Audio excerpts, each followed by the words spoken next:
채널 시청자 여러분 반갑습니다. 요즘 암호화폐 시장에서 가장 뜨거운 이슈는 다름 아닌 스테이블 코인이죠. 이제는 코인 가격만 오르내리는 시대가 아니라 누가 안정적인 디지털 화폐를 만들고 지배할 수 있느냐가 중요해진 시대입니다. 우리가 알고 있는 리플, 코인베이스 같은 대형 기업들도 스테이블 코인 시장을 차지하기 위해 치열한 물밑 싸움을 벌이고 있고요. 그 싸움의 중심에는 바로 USDC를 발행하는 서클이라는 기업이 있습니다. 최근 나온 보도에 따르면 리플과 코인베이스가 서클 인수 가능성을 놓고 경쟁 중이라고 합니다. 물론 아직 확정된 건 없지만 50억 달러 이상 규모의 인수 제한이 오갔다는 이야기도 나옵니다. 이건 단순한 루머 수준이 아니라 포춘지 같은 미국 주요 경제 매체에서도 다뤄진 내용입니다. 그만큼 이번 건은 단순히 업계 뉴스가 아니라 향후 암호화폐 생태계의 판도를 바꿀 수 있는 큰 이슈라고 볼 수 있죠. 서클은 미국 달러와 1대1로 연동된 스테이블 코인 USDC의 발행사입니다. USDC는 테더에 이어 전 세계 두 번째로 많이 사용되는 스테이블 코인인데요. 무엇보다 중요한 건 이 코인이 미국의 금융 규제를 준수하며 운영된다는 점입니다. 안정성과 신뢰를 기반으로 하기 때문에 글로벌 기업들이 선호하는 스테이블 코인으로 자리 잡았습니다. 특히 국경 간 결제나 무역 거래에 자주 쓰이면서 디지털 달러에 가장 가까운 코인이라는 평가도 받고 있습니다. 코인베이스는 서클과 과거부터 USDC를 공동 운영해온 파트너입니다. 비록 작년에 공식 파트너십은 종료되었지만 여전히 코인베이스가 USDC의 유통 절반 이상을 담당하고 있죠. 그러다 보니 코인베이스 입장에서는 차라리 서클을 아예 인수해서 USDC 사업을 통째로 가져오는 게 낫겠다는 판단이 설 수 있습니다. 이건 단순한 수익 문제가 아니라 스테이블 코인을 보유함으로써 암호화폐 거래소 이상의 종합 금융사로 도약할 수 있는 발판이 되는 전략이기도 하죠. 리플은 원래 국제 송금용 네트워크 구축에 집중해 왔습니다. 하지만 XRP의 법적 이슈와 시장 제약이 생기면서 달러 연동 스테이블 코인 RLUSD를 발행하며 새로운 돌파구를 찾고 있습니다. 여기서 만약 USDC 발행사인 서클을 인수하게 된다면 리플은 단숨에 글로벌 2위 스테이블 코인 시장을 손에 넣는 것이고 자사의 국제 송금 인프라에 USDC 같은 신뢰성 높은 자산을 붙여 결제 시스템을 강화할 수 있게 됩니다. 이건 단순한 투자나 인수가 아니라 비즈니스 모델 전환의 기로로도 볼 수 있습니다. 지금까지 암호화폐는 탈중앙화와 익명성이 강점이었지만 이제는 그보다는 법정화폐에 연동되고 제도권과 연결되는 방식의 디지털 자산이 더 주목받고 있습니다. 그 중심이 바로 스테이블 코인이고요. 스테이블 코인을 누가 통제하느냐는 결국 디지털 시대의 기축 통화를 누가 지배할 것인가와도 맞닿아 있습니다. 그 싸움이 지금 리플과 코인베이스라는 두 코인의 싸움으로 현실화된 것입니다. 이런 와중에 흥미로운 소식이 또 하나 있었죠. 바로 싱가포르 핀테크 기업 스트레이트X가 발행한 싱가포르 달러 연동 스테이블 코인 XSGD가 리플의 XRP 레저 위에서 발행되었다는 점입니다. 이전까지는 이더리움, 폴리곤 등 다양한 체인에서 쓰였던 XSGD가 이제는 리플의 블록체인 생태계에도 들어왔다는 건데요. 그만큼 XRP 레저가 글로벌 결제 인프라로서 점점 영향력을 넓히고 있다는 의미로 해석할 수 있습니다. XSGD는 단순한 실험적 코인이 아닙니다. DBS, 스탠다드 차타드 같은 메이저 은행의 예치 자산으로 100% 뒷받침되고 있으며 실제 사용도 활발한 신뢰 기반의 스테이블 코인입니다. 이런 스테이블 코인이 XRP 레저 위에서 돌아간다는 것은 앞으로 국가 화폐들이 디지털 토큰으로 세계를 넘나드는 시대가 오고 있다는 것을 보여주는 상징적인 사례입니다. 이제는 해외 송금이나 결제를 할 때 굳이 은행이나 외환 시스템을 거치지 않아도 됩니다. 몇 초 안에 블록체인 위에서 결제가 완료되는 시대가 성큼 다가온 거죠. 이건 특히 아시아 태평양 지역의 무역, 송금, 전자상거래 산업에서 엄청난 변화를 일으킬 수 있는 구조입니다. 최근 마켓 리포트에 따르면 2030년까지 아시아의 크로스보더 전자상거래 시장은 4조 달러 규모에 이를 것으로 예상되고 있습니다. 이제 스테이블 코인은 국가 규제 당국도 본격적으로 손을 대기 시작했습니다. 미국 의회에선 스테이블 코인을 제도화하기 위한 지니어스 법안이 추진됐고 비록 표결에서 부결되긴 했지만 이런 움직임 자체가 의미 있는 전환점입니다. 스테이블 코인은 제도권 금융 시스템 안에서 다뤄질 자산이 되었다는 것이고 이는 향후 규제를 받은 기업 중심으로 시장이 재편될 가능성을 시사합니다. 법안이 통과된다면 USDC 같은 스테이블 코인은 은행과 유사한 규제를 받으며 운영될 것이고 이는 곧 테더처럼 아직 규제 밖에 있는 스테이블 코인들의 입지가 좁아질 수 있음을 의미합니다. 이처럼 제도권 편입은 기회이기도 하고 동시에 진입 장벽이 되기도 합니다. 누구나 만들 수 있던 스테이블 코인이 이제는 공식 인증을 받아야 하는 시대로 바뀌고 있는 거죠. 코인베이스와 리플 중 누가 서클을 인수하느냐는 아직 불투명하지만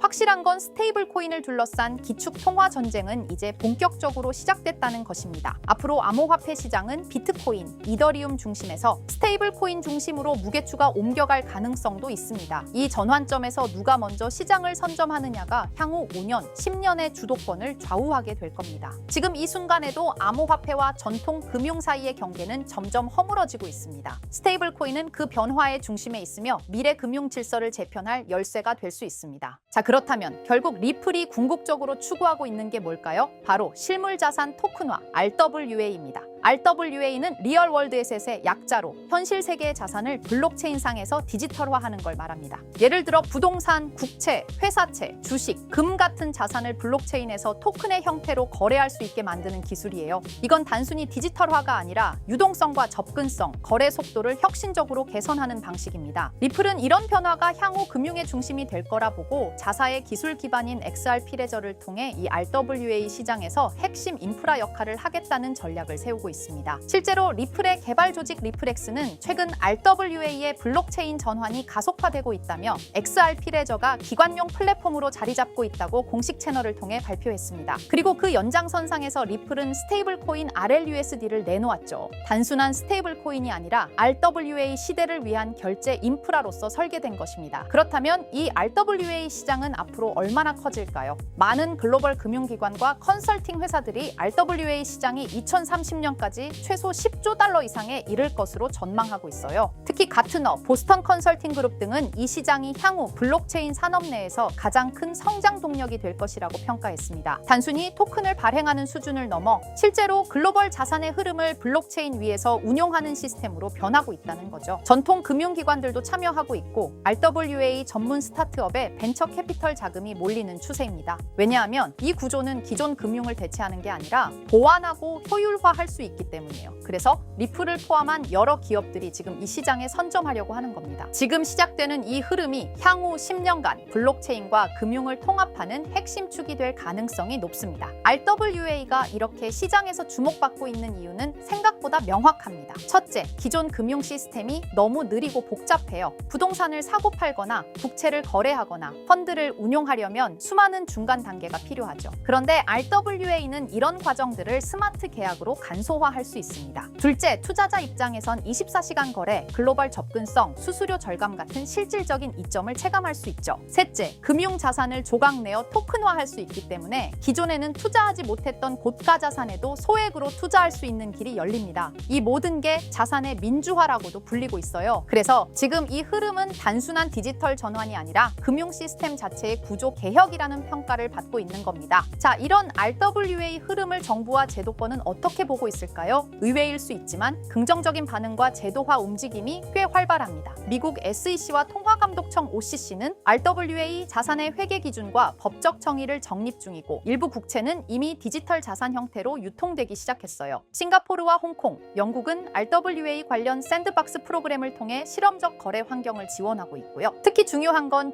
중앙은행들조차 이 시장을 탐색 중이라는 점입니다. CBDC와 RWA를 연계하는 테스트가 실제로 진행되고 있어요. 이는 곧 블록체인 기술이 법정화폐, 정부 자산, 공공채권까지 연결되는 구조로 진화하고 있다는 걸 뜻합니다. RWA는 단순히 민간의 시도에 그치지 않고 국가와 제도권이 인정하는 기술 인프라로 성장 중입니다. 이론만이 아니라 실제로 미국 국채가 블록체인에 올라간 사례도 있습니다. 바로 리플의 XRP 레저를 통해 진행된 건데요. 미국 재무부가 발행한 국채를 실물 자산으로 삼아 이를 토큰화한 구조가 구현된 겁니다. 이걸 통해 기관 투자자들은 XRP 레저 위에서 미국 국채를 보유, 거래, 유통할 수 있게 되었어요. 이건 굉장히 중요한 시사점을 줍니다. 왜냐하면 세계에서 가장 안정적인 자산으로 평가받는 미국 국채조차 블록체인 기반으로 옮겨졌다는 건 기술의 신뢰성과 법적 기반이 이미 어느 정도 충족되었다는 뜻이거든요. 리플은 XRP 레저를 통해 국채 같은 고신뢰 자산의 디지털 거래 인프라를 제공하면서 RWA 시장에서 자신들의 역할을 구체적으로 증명하고 있는 셈입니다.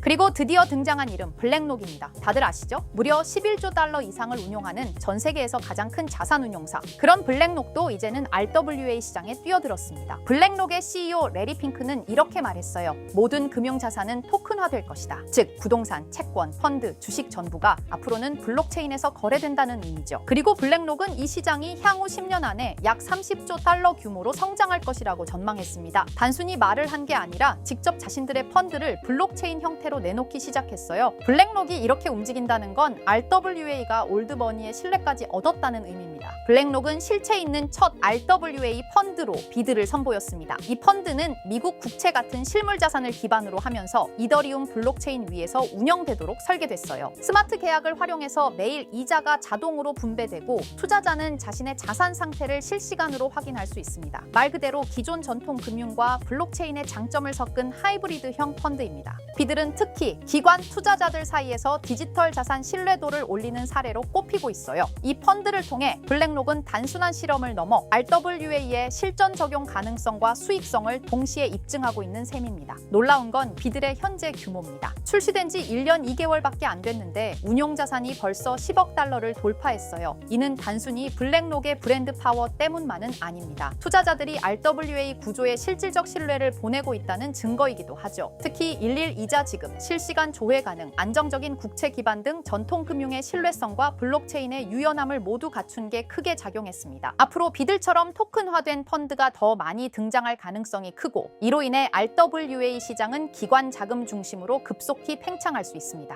지금 우리는 단순한 테스트가 아니라 거대한 판이 바뀌는 현장을 보고 있는 겁니다. 하지만 이렇게 말씀드려도 이런 반응을 보이실 겁니다. 그래, RWA가 유망한 건 알겠어. 그런데 RWA 테마에 어떤 종목을 봐야 하는데 당연한 반응이에요. 이미 RWA 섹터 안에는 수많은 프로젝트와 토큰이 있고 기술력, 파트너십, 실제 운용 자산 규모 등 종목별로 차이가 꽤 크거든요. 단순히 이름만 들어봤다고 투자할 순 없고 실제로 RWA 생태계에서 실행력 있는 프로젝트를 보는 안목이 필요합니다. 그런데 이런 분석은 쉽지 않죠. 지금 이 순간에도 여러 프로젝트가 제휴 발표를 하거나 블록체인 기반으로 실물 자산을 올리고 있고 그 흐름을 실시간으로 파악하긴 어렵습니다. 그래서 제가 지금까지 영상을 시청해주고 계시는 구독자 여러분을 위해 준비한 게 있습니다. 바로 블랙록이 아직 공개하지 않은 포트폴리오, 그 안에 들어있는 RWA 섹터의 핵심 종목을 공유해 드리려 합니다. 이 종목들은 단순히 가능성이 아니라 실제로 블랙록 및 기관 투자자들의 자금 흐름과 맞물려 있는 프로젝트들입니다. 그런데 제가 이 정보를 어떻게 알게 되었냐고요? 사실 해외에서 활동 중인 펀드 매니저와 개인적인 친분이 있는데요. 그분이 업계에서 꽤 영향력 있는 사람인데 최근 블랙록이 주요 고객을 초대한 비공개 회의에 참석했다고 합니다. 블랙록은 아주 간혹 제한된 고객을 대상으로 향후 투자 전략이나 특정 섹터에 대한 포트폴리오를 비공식적으로 공유하는 자리를 마련합니다. 이번 회의도 그런 자리 중 하나였고 그 안에서 블랙록이 RWA 섹터 관련 포트폴리오 일부를 고객들에게 소개했다고 합니다. 덕분에 저도 이 내용을 간접적으로 들을 수 있었고요. 그 내용을 바탕으로 여러분께 아직 시장에 널리 알려지지 않은 핵심 RWA 종목을 소개해 드릴 수 있게 되었습니다. 자, 바로 이 종목인데요. 블랙록의 포트폴리오에 적혀있던 내용에 따르면 예상 수익률이 무려 1200% 이상이었고요. 이 종목은 유럽계 은행과 실물 자산을 연결하는 토큰화 인프라를 제공하는 프로젝트입니다. 구체적으로는 부동산, 국채, 에너지 크레딧을 블록체인 기반으로 전환하는 기술을 가지고 있어요. 특히 지난해 스위스 정부와 파일럿 테스트 계약을 맺었다는 점에서 기관 신뢰도가 굉장히 높았습니다. 그리고 현재는 미국 내 RWA 법률 규정에 맞춰 토큰 발행 플랫폼을 구축 중이에요. 무엇보다 블랙록이 중장기 포트폴리오의 핵심 비중으로 담았다는 점, 이게 핵심입니다. 제가 해당 종목을 영상에서 바로 공개해드리고 싶지만 이걸 영상에서 공개해버리면 유튜브 가이드라인에 있는 자본시장법을 위반하기 때문에 코인 정보를 부득이하게 가려놓은 점 양해 부탁드립니다. 그래서 종목을 공유받고 싶으신 분들은 지금 화면 상단에 보이는 제 개인 번호 010-2374-4693 이 번호로 정보라고 문자 남겨주세요. 정보라고 문자 남겨주셔야 제가 제 채널 시청자분이신 걸 확인하고 종목을 공유해드리니까요. 꼭 정보라고 문자 남겨주세요. 당연히 종목 드리면서 어떠한 금전 요구도 드리지 않습니다. 여러분은 정보료라 생각하시고 구독과 좋아요만 눌러주셔도 제게 큰 힘이 됩니다. 블랙록은 이 종목의 예상 수익률을 1200% 이상으로 바라봤었는데 그래도 혹시 모르니 큰 욕심은 내지 말고 일상생활에 지장 없을 정도의 소액으로만 담아보자고요. 1000%만 상승해도 100만 원으로 1000만 원을 만들 수 있는 수익이에요. 만족 못하실 수익은 아니잖아요. 저는 항상 여러분들이 안전하게 투자하셔서 높은 수익을 보셨으면 하는 바람입니다. 문자 주신 분들은 앞으로도 제가 유망한 종목이 있으면 바로바로 공유해 드릴 거니까 천천히 꾸준하게 같이 수익 챙겨보자고요. 자, 오늘 제가 준비한 영상은 여기까지입니다. 다음 영상에는 더 알찬 영상으로 찾아뵙겠습니다. 오늘도 시청해 주셔서 정말 감사합니다.